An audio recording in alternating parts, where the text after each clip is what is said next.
الخبر؟ أمن وأمان، كأن الطيور أحست بالصقر يحوم حولها. لقد رأت حرملة يا قبيش.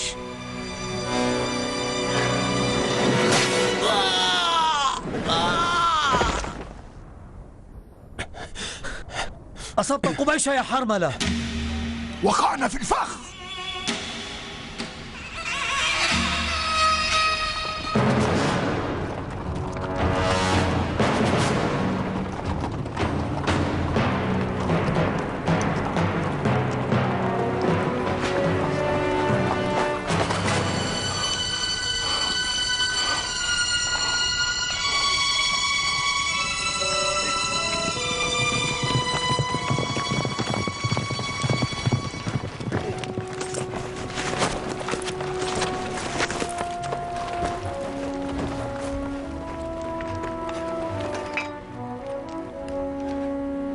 حرملة، هذه آخر أنفاس تلفظها، ولا منفذ للفرار غير أن تتبخر أو تتصاعد دخانا إلى السماء.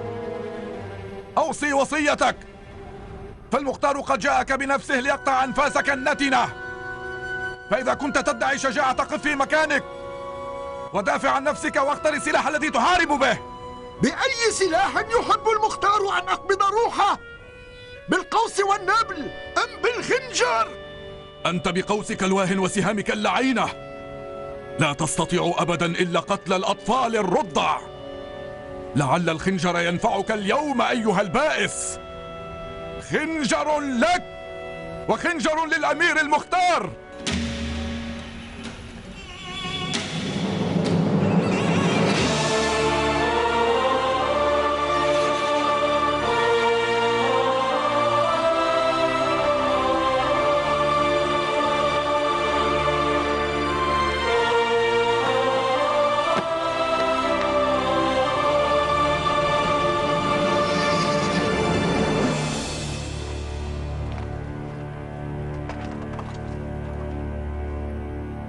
يا للعجب، السلطان المختار في الميدان.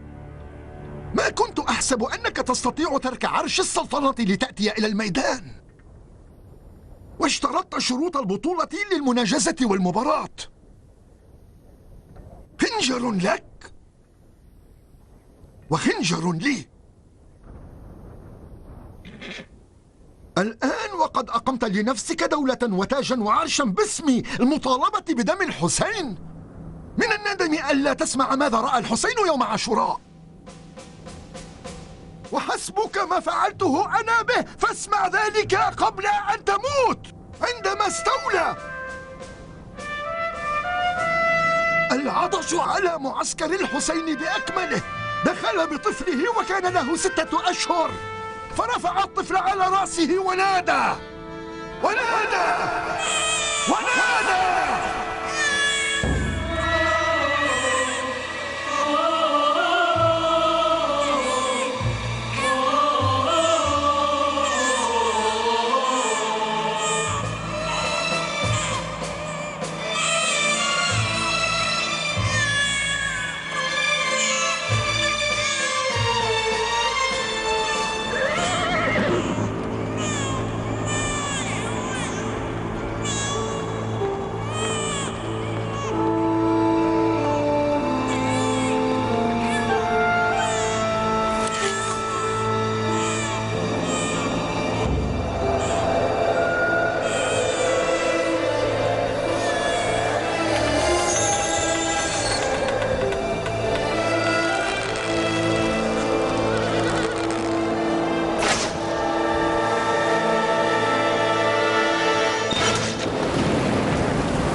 والسهم الثالث، السهم الثالث،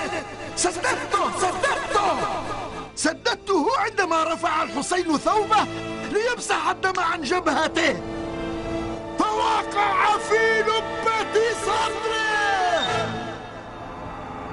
اقطع صوتك أيها اللعين!